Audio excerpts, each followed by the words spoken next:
لو انت عاوز تخفي الكاميرا بتاعتك عشان مثلا محدش يغفلك او يشغلها من وراك او يصورك بتخفيلة، او انت مثلا بتحطي دايما لازقة على الكاميرا عشان محدش برضو يصورك او حاجة زي كده. ولازم لو انت عاوزاها تبقى بالشكل ده محدش يفتحها. تمام.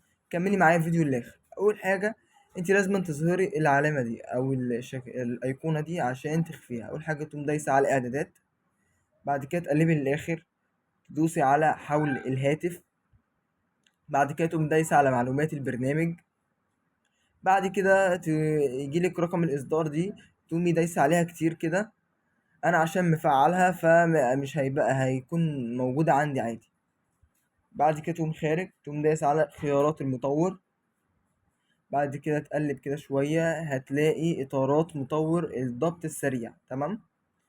الأيقونة دي قوم دايس عليها، بعد كده تقوم جايلك السنسورز أوف، تقوم دايس عليه. أنا